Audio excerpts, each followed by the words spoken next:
The following content is provided under a Creative Commons license.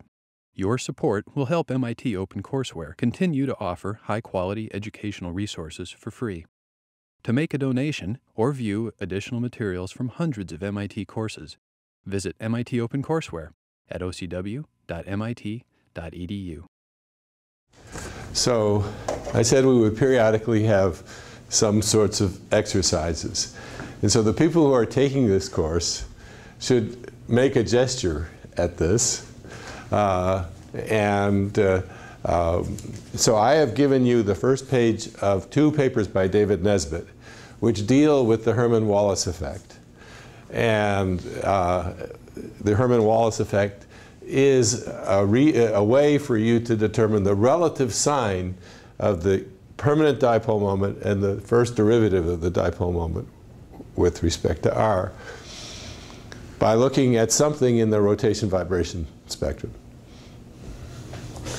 And in the paper, Nesbitt uses a linked R and P branch, so linked through a common initial state. And why does he do that? To determine the relative sign of these two quantities, rather than just comparing the intensities of low J, high J transitions. He probably answers all those questions in his paper, but I don't want to burden you with too much work. This involves some perturbation theory, and this is what I'd like you to address. This involves some fundamental ideas about what can you measure in a spectrum. What's easy to measure? What's hard to measure? And what's easy to measure is frequencies. What's hard to measure is relative intensities. And certain relative intensities are harder to measure than others. And you might want to address those questions. Okay. And in keeping with my behavior on the first problem set, you probably won't receive these graded or marked up. I will probably look at them at the end of the semester, so there won't be a lot of feedback. But anyway. Okay, so we are looking at the issue of what determines the intensity of transitions. And so we had this central equation that governs transitions in spectroscopy. And so we have the oscillating electromagnetic field squared coming outside, and then a sum of transition amplitudes summed over the space and body fixed directions. And we have VI, M, body, I, F, the F. And this is going to be an integration over the internuclear distance, or the molecular geometry. And this omega I, J I, M I, alpha SB, omega F, JF, MF. And that's going to be an integration over theta and phi. This whole thing, square modulus. So this came from an integration over the electronic wave function of the transition operator integrated over R. So basically, what we have is this master formula, and we're just integrating pieces away, or unintegrating them when we need to look at certain quantities. So this is just the intensity of the radiation, the electric field squared. And this is all the interesting stuff that we have to analyze. Okay, for a pure rotation transition, the initial and final states are the same. And so the only possible transition, the only possible dipole moment function that's relevant in a diatomic molecule is one that's along the z-axis. It has to be different from 0. That will occur when you have a heteronuclear molecule. And since the initial and final vibrational state are also the same, this goes away. And all we have is that direction cosine. And we want only the z body component of the direction cosine. And we can choose any polarization we want. It doesn't really matter. OK, so we talked about that. And now,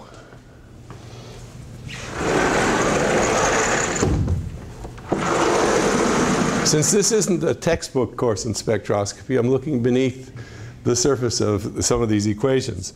And so what we have here is a diagonal matrix element, and vibrationally diagonal matrix element of some function of R. And so let's look more closely at this. We have a function of R that we can expand in a power series. And so we can write it as just the value of the quantity plus the first derivative. And then the second derivative.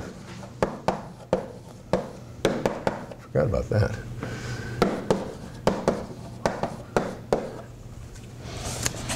Okay, so we've been saying, well, this is the whole story for pure rotation transitions because vibration isn't changing.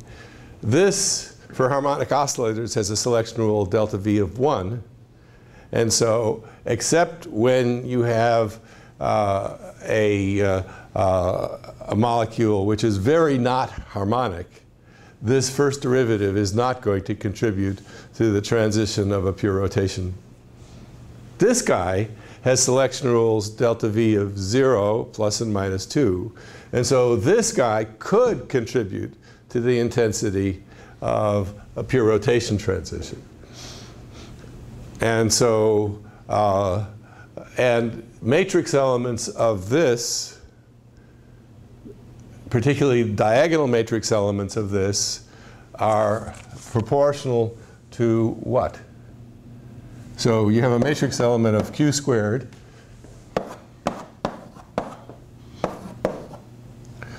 What can you tell me about this matrix element? Remember, you know all about harmonic oscillator matrix elements of the displacement coordinate. You know, we talked about perturbation theory at the beginning, and so you know basically what the selection rule and what the scaling of these matrix elements will be. And so someone should be able to tell me what is the V dependence of this number. Right. And so we can say that the intensity of pure rotation transitions will be related to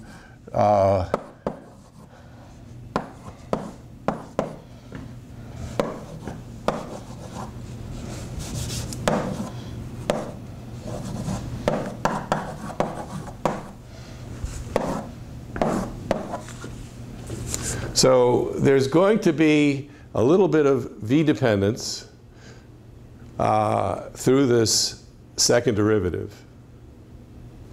of the dipole moment function. So the intensity of pure rotation transitions strictly just related to the value of the permanent dipole moment at equilibrium.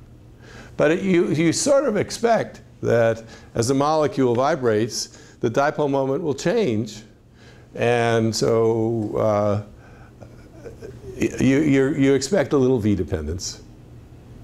Okay, but remember, when you're looking at a pure rotation transition, you're not changing V, but you could perhaps have a molecule that's been created in many vibrational states by how you excite it. You put it through a discharge or you photolyze something, and so you could have many vibrational states populated. And they all have rotational transitions at about the same frequency, but not exactly the same frequency. And so you have a spectrum with relative intensities. Do those intensities tell you anything about populations? Well, if you were just saying that the intensities are related to the per-minute dipole moment squared, you'd be slightly wrong. The populations would not be given, the intensities in the spectrum will have some V dependence. And it's going to be related to this electrical anharmonicity. There's also mechanical anharmonicity that I haven't talked about. So it's a subtle thing, but if you're, one of the things that we're doing these days is asking about energy efficiency, or how does an engine work? And what happens in an engine is you make a lot of fragments at high vibrational excitation, and you might want to use some kind of spectroscopy to say, well, what are these populations and how does it correlate with the way the engine is running? Well, this is a contribution that might be relevant. Okay, you guys, this is a problem set. All right. So that's a subtle thing, and it's usually not a very important thing, but it's important because when you record a pure rotation spectrum, and I'll be talking about this more, you have a little piece of spectrum. That little piece of spectrum is not sufficiently wide to look at j equals 0 to 1. 1 to 2, 2 to 3, 3 to 4. You don't get all of those. You just get whatever your electronics bought you, you might get 1 to 2. And you get the j equals 1 to 2 transition for all the vibrational levels that are in the sample. And so what you see in a spectrum is not just one line or a pattern of lines, but you see a family of lines that correspond to different vibrational levels that might be populated. So the pure rotation spectrum has vibrational information, or vibrational population information, and a little bit of other stuff. So this is never you're going to see this in any of the textbooks. Okay. So I think I've said as much as I want to say about pure rotation spectra, and now I want to talk about vibration rotation spectra.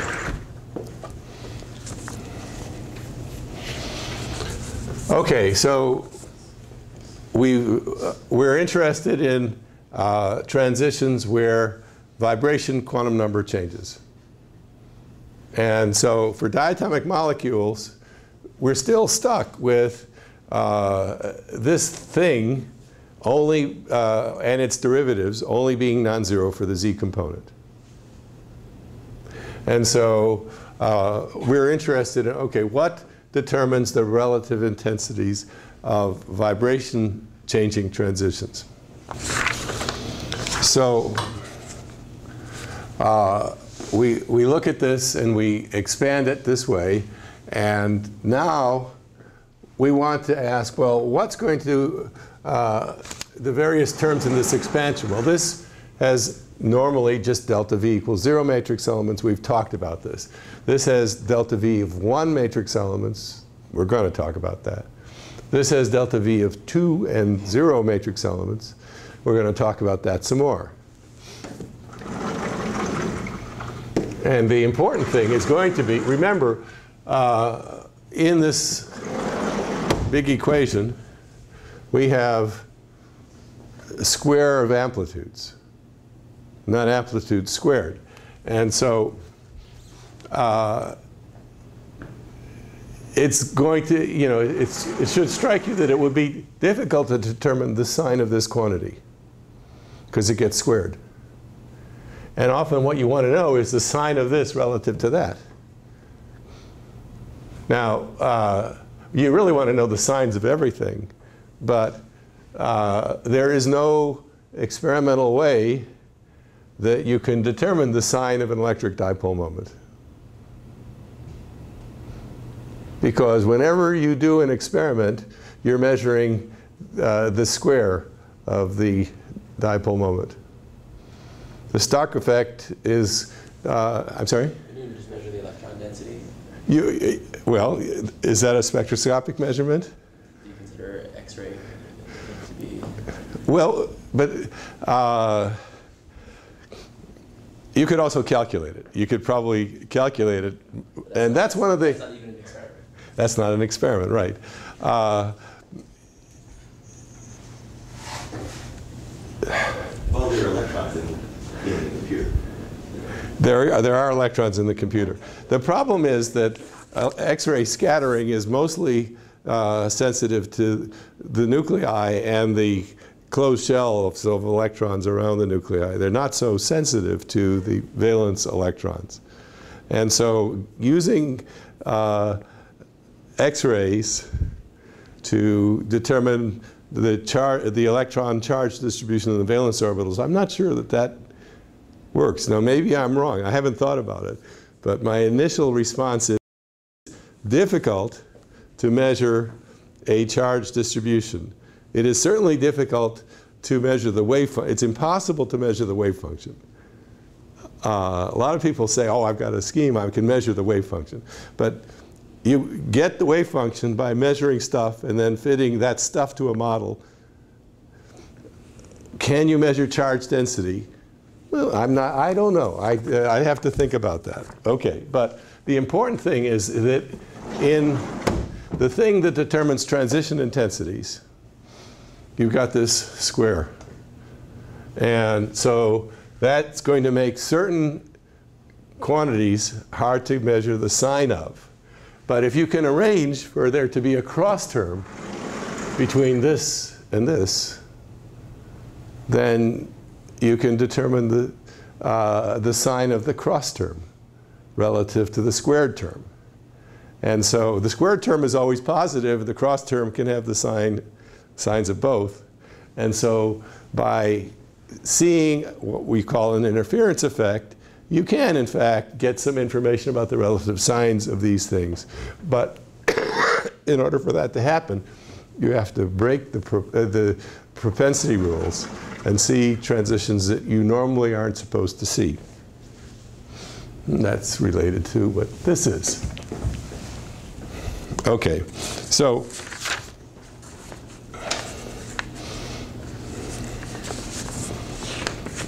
I can see on page 2 of my notes I'm supposed to talk about direction cosine matrix elements. And I gave you this handout from Haugen, and I don't have a copy of it. But it's a nice table. I'll borrow yours and give it back.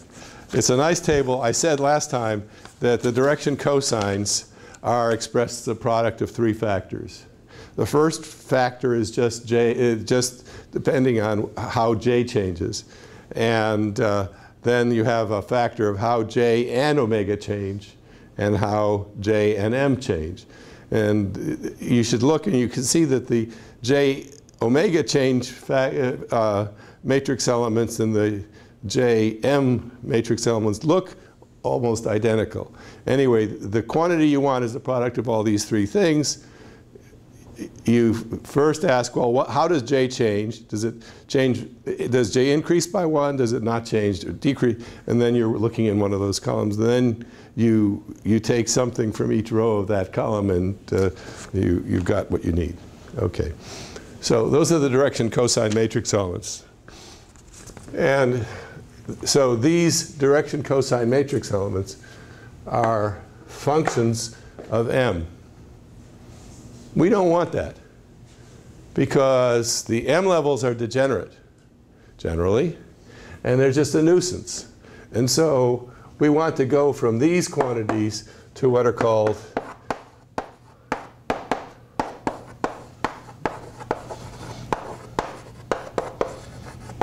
or rotational line strength factors. What those are is you take the square of the direction cosine matrix elements and you sum over m. And so that removes the m dependence, and it gives you the rotational line strength. And you would expect also that when you do this sum over m, that you would get something that depends just on the total degeneracy. You would expect that the sum of all transitions out of a given level, so you have, say, 3 possible rotational transitions from one rotational level, that the sum of their intensities, or their sum of their line strength factor, will somehow be a predictable factor that just depends on J. So what you discover is that if you sum all of the possible transitions out of a common level, and that could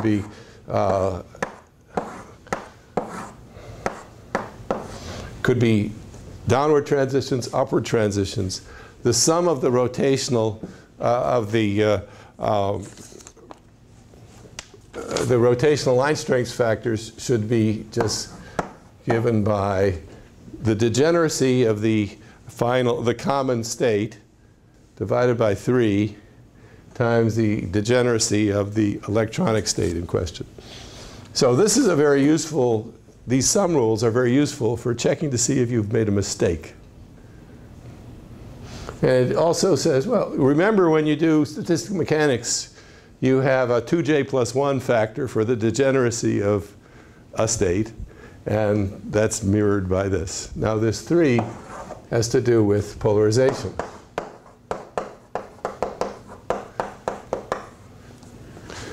Space is isotropic.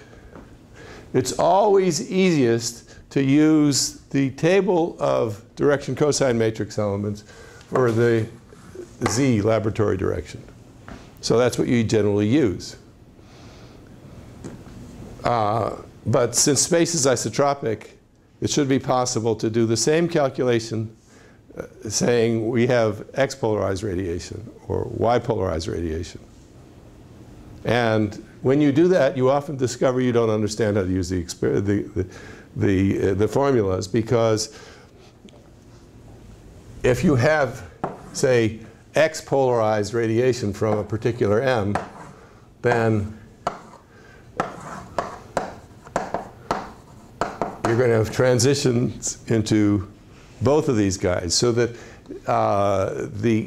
when you do the calculations, you have to be careful to include the amplitudes, all of the amplitudes, before you square to get probabilities. And so you can make mistakes. But if you do the calculations correctly, you get the same number when you say I'm using z-polarized, y-polarized, or x-polarized radiation, and that's the factor of 3. So if the direction cosine, the rotational line strength factors, they're going to sum to the total degeneracy of the common state, and they're going to be divided by 3. And that 3 just reflects the isotropy of space. And it is a very, very useful thing to play around with these calculations, because I guarantee you that when you try to use the direction cosine matrix elements for x-polarized radiation, you will get the wrong number.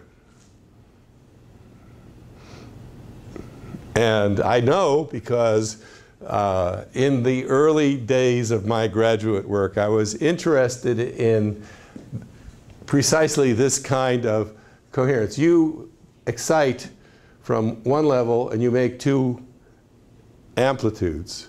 And these 2 states at 0 field are degenerate, and so their transition amplitudes have to be summed before you square.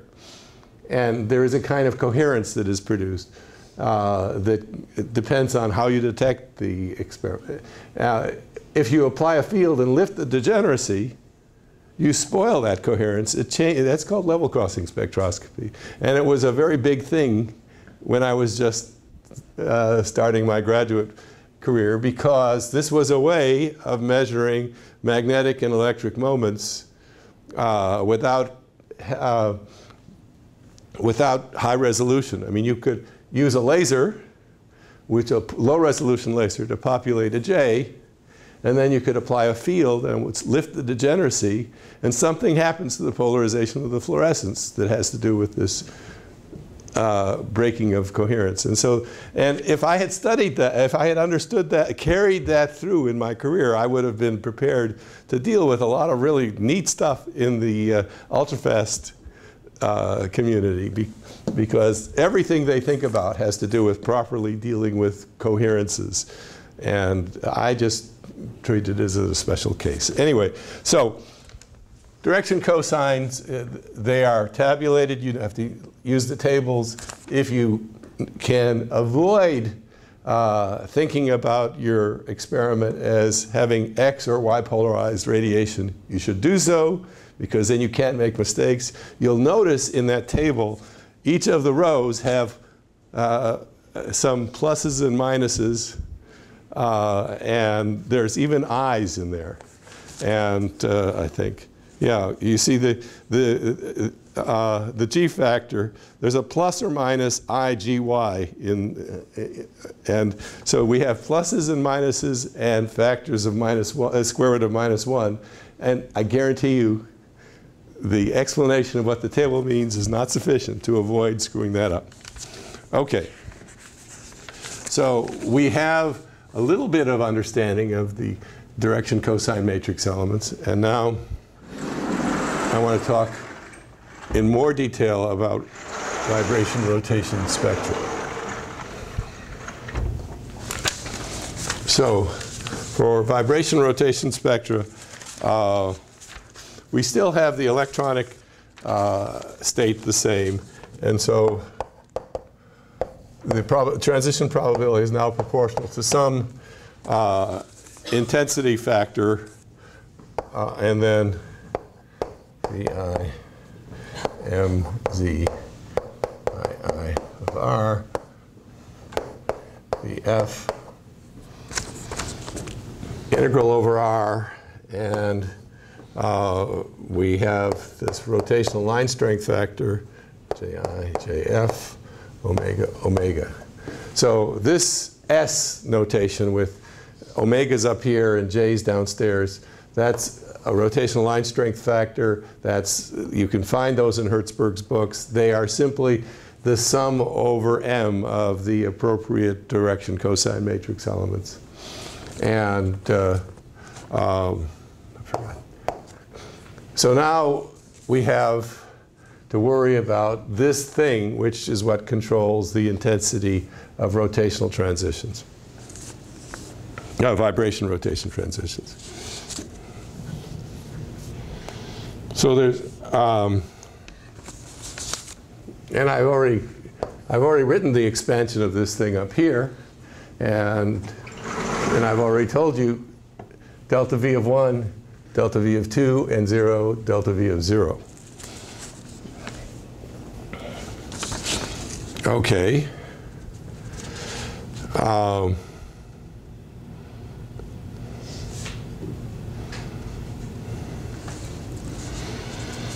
But suppose we have a problem that the vibrational wave functions chi V of R are weakly dependent on J, because you have the usual potential energy curve, and then you have a centrifugal term that goes with 1 over J squared, as JJ plus 1 over 1 over R squared. And so that distorts the potential, and the vibrational wave functions are a little bit different. So we have several things to worry about. One is the rotational dependence of the vibrational states. The other is that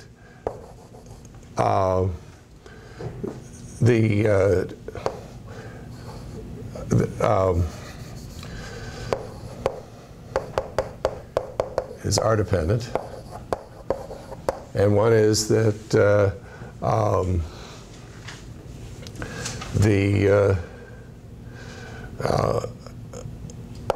the vibrational states are given by, so when we are using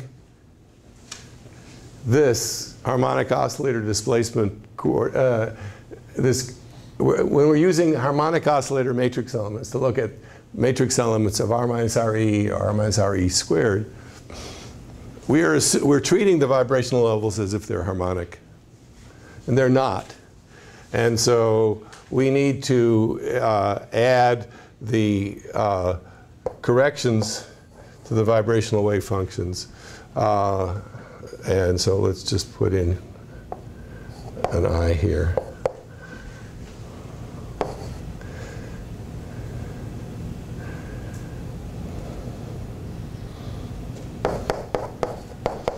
So we have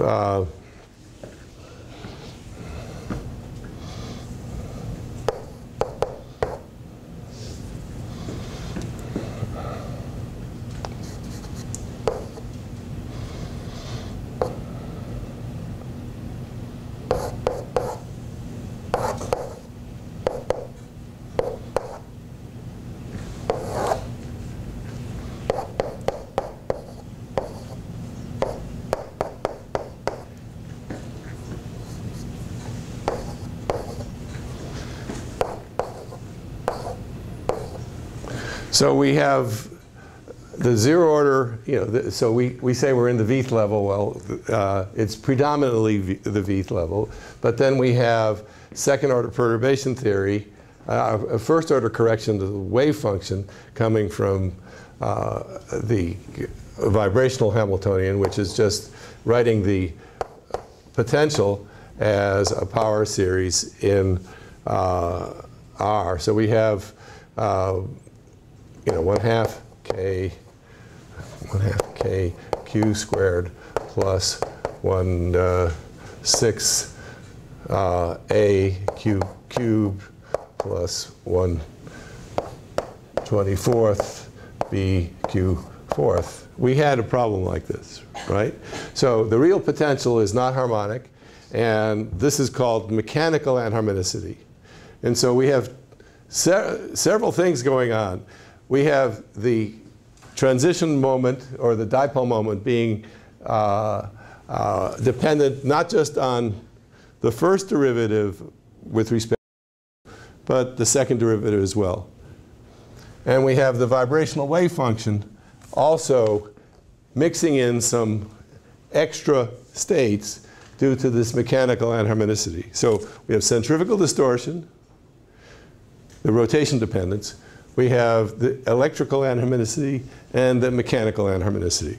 And this is, I could spend many lectures talking about this, and it's very boring and very complicated. There is a wonderful paper by Kevin Lehman. In fact, almost every interesting topic in spectroscopy, there is a wonderful paper by Kevin Lehman. And this has a title, What Determines the Intensity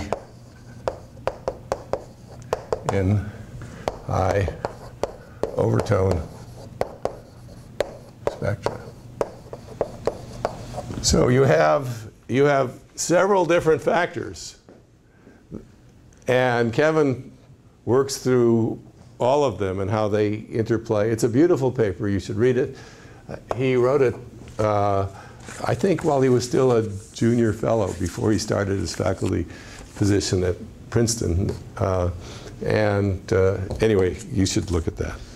So now what do I want to say here? I've got all sorts of notes, and I've given you an assignment. And the reason I don't want to talk about what's in the notes is because you're going to do that. All right, so what you want to do is to figure out how do the various non-ideal terms contribute to the intensity of different rotational transitions in a vibrational band. Okay, but the normal thing is the propensity rule is delta V of plus or minus 1. And so the takeaway lesson is, for vibrational transitions, this is the important term. But this term and this term can contribute because of both centrifugal distortion effects and mechanical anharmonicity effects. So there's all sorts of second-order stuff, and it's often useful. And those two papers that I gave you by David Nesbitt are among the most beautiful I have seen in a long time, even though it's been a long time since I've seen them. 1989.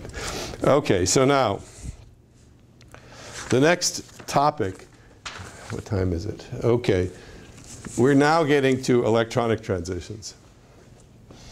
And this, I am an electronic spectroscopist, so this is getting close to dangerous things because I know about them and I like them and I can talk about them without looking at my notes, and I have no idea where I would come out.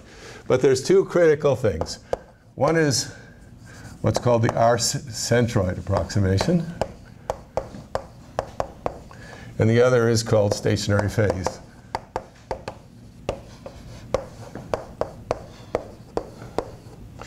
And that's related to the Frank-Condon principle. Okay.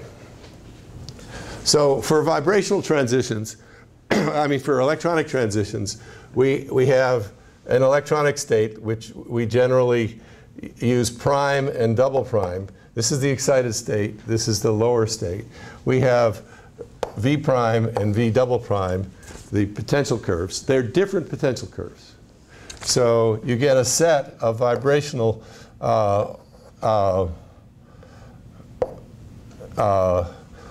wave functions. I guess I should call them chi V prime and chi V double prime. So we have a complete set of vibrational wave functions for these two different potentials.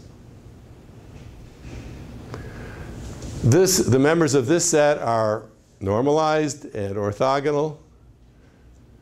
The members of this set are normalized and orthogonal. But there is no orthogonality between these two sets. And so all of the expectations of simple vibrational selection rules go out the window unless there is a strong resemblance between the V prime, the upper potential curve, and the lower potential curve. So when you have a transition involving non-bonding electrons, you often get curves that look pretty much the same, and so you start seeing strong delta V of 0 propensity rules and stuff like that. Okay, so we're interested in electronic transitions, and the electronic transitions have the usual form. We have some overall intensity, and then we have a product of two factors.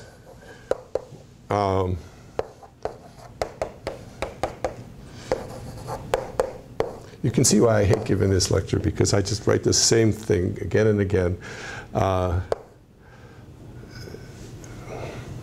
I'm using Z. I'm going to SB omega J omega F. And then the vibrational VI M B I F of R the F. This whole thing squared. So we have our usual rotational line strength factor. We understand it. And we have now a vibrational factor where these two vibrational states come from different orthonormal sets. And you can't use simple orthogonality arguments here. So what we do is we go back to writing our transition moment function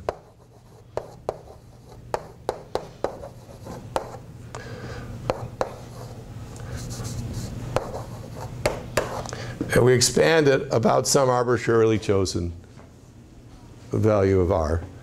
Because now we have two states. They have different equilibrium internuclear distance. We choose something. Doesn't matter what we choose. It's best to choose something in between the two.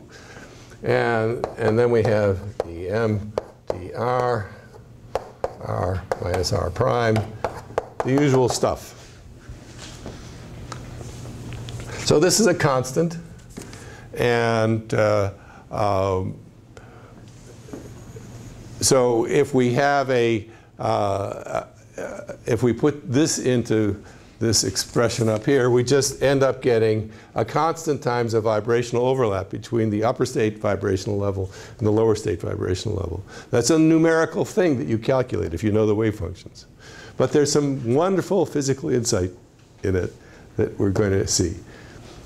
Okay, this is a constant, and this is a constant multiplying this difference between this function of the internuclear distance and this constant. So if we calculate a vibrational matrix element of this thing, we get this constant outside of a vibrational overlap. We get this constant times that constant outside of a vibrational overlap. And we have a vibrational overlap involving r. Okay, and as you go up, so you're going to have things like v prime r, v double prime, and you're going to have v prime r squared, v double prime. And this is very inconvenient, because what we'd like to think of is this is going to be a function of internuclear distance. But if we have to expand it and calculate vibrational matrix elements of every power of r, it's not very useful. So what we would like to do is to say, Don't higher order powers get smaller? not here. Remember, you're thinking in terms of harmonic oscillator matrix elements. And here,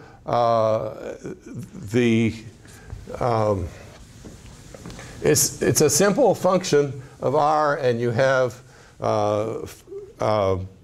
you have wave functions that depend on r, and they come from different potentials, and there are no rules except what I'm going to describe. So what we'd really like to do is to be able to write this transition moment function as a function of this quantity called the r centroid,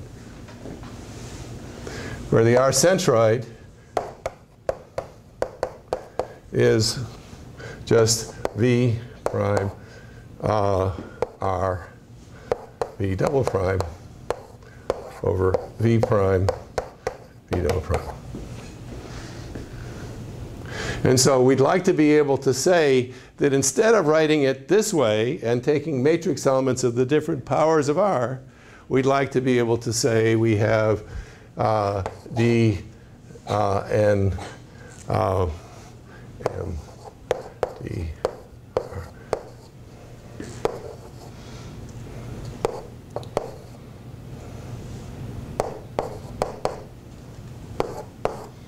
So we would like to be able to write all of the terms in the expansion as the appropriate derivative of the transition moment function times some power of the same quantity, this r centroid. So the replacement of m of r by m of r centroid is called the r centroid approximation, and it's extremely useful, and it's almost always valid, and the reason for the validity is called the stationary phase.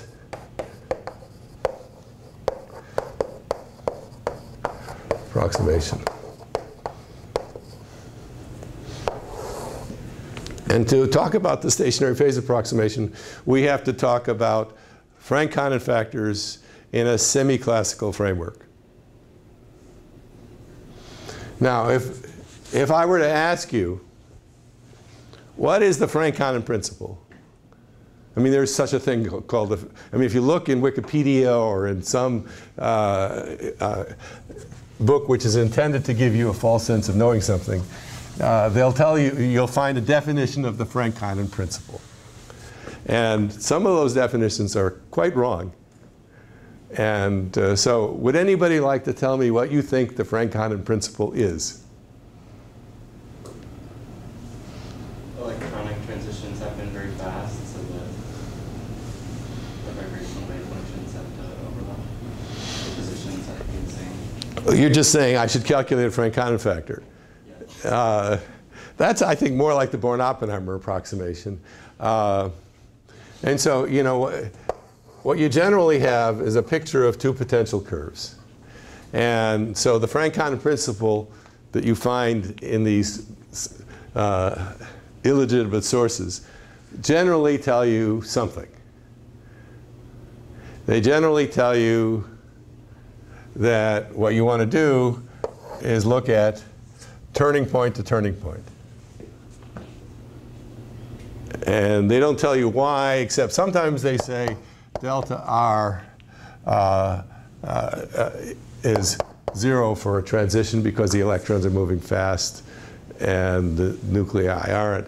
And so that the Frank-Condon principle is usually expressed in this reduced sense where you say, okay, we have a lot of amplitude at the turning point, and since most of the probability is at the turning point and electrons move fast, we're going to have vertical lines on these diagrams. And this is correct, but it's only half the story. Because another thing that can't happen if electrons move fast relative to nuclei is that the momentum can't change either. And turning point to turning point is, well, the momentum is 0. So yeah, it doesn't change. And nobody ever tells you, well, draw a vertical line to someplace away from a turning point. Well, the semi-classical form of the Frank-Condon principle takes into account both delta R equals 0 and delta P equals 0. And why is that?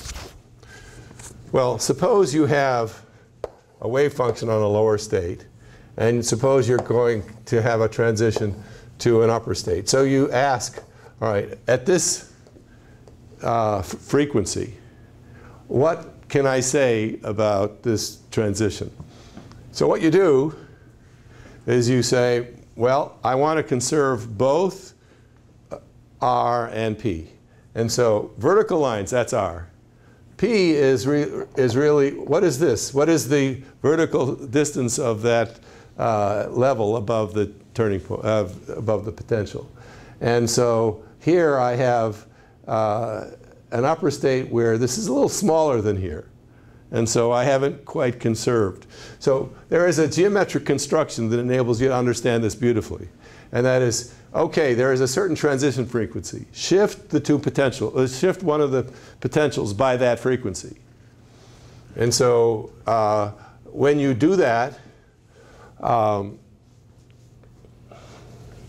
what you discover is that, okay, let me just draw the shifted potentials, and I've chosen some transition frequency. What happens is you get an intersection between the two potentials. And suppose we're at an energy up here. That means that the momentum at this point is the same for the two states. This is where the transition occurs. The molecule jumps from one state to the other at that internuclear distance. Above, this is the stationary phase point. Now, if you calculate an integral, and so 0 to r chi v r chi v. So let's calculate the overlap integral starting from 0 and watch how it accumulates. So this is a function of r. And so what you discover is that this thing starts out around 0 and it accumulates, and this is the stationary phase point. So the integral acquires its final value at the special point where the momenta are the same. Now time you can have strange looking potential curves. Oh no, I'm out of time, but not grossly out of time. You can have potential curves where there are two crossings. So you have a big accumulation of value of the overlap integral at one point, and then another one. Could you go up or could it go down? It's those cases where the approximation doesn't work, when there's two stationary phase points. So now, if you want to know expectation values of r, r squared, r cubed, if the integral accumulates at one value of r, well then the r-centroid approximation is correct. Because these complicated things are all accumulated at a particular point in space, and it doesn't matter what power of r you're interested in, you get this. But if there's two stationary phase points, everything goes out the window. Now, one of the wonderful things about stationary phase is it enables you to go from quantum mechanics to classical mechanics. It enables you to say, this is where something happens. Where in space, where in momentum, and this is where insight comes from. And most people don't know how to do this because they learned about the Frank-Condon principle from Wikipedia rather than from knowing what is going on here. And so you have wiggly functions. You'd like to know integrals of these wiggly functions. Well, the only thing you care about is where are they wiggling at the same spatial frequency, and what is their amplitude at that point. You also need to know their phase. So if you don't know the phase, you have an upper bound. And so you know everything about how to estimate many, many quantities in spectroscopy using stationary phase. It is the most useful tool. And I think even Kevin Lingman would agree with me that it is the most useful tool that you could ever have for analyzing all of the quantities that you encounter in spectroscopy. And so you want to practice with that. OK, I'm sorry that I departed from my notes, but I promised I would. What's the relationship of this formula for the r-centroid to the stationary phase approximation? OK, so you can, I guess I didn't write it down, that you can always write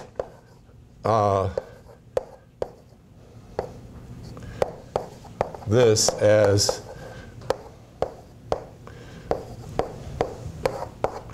that's the r-centroid approximation. And so these, if any power of r, the integral for any power of r always accumulates at the same place, then this, you can show this is always true. So that's the r-centroid approximation. And the only time you get into trouble is if the value of the integral accumulates over a wide region of space as opposed to very quickly, or in two regions of space. So I don't know whether I answered your question, but this is what I want you to take away. OK, so you're going to give me in a week or so something about the Herman Wallace effect and Nesbitt's papers. OK, everybody. All right.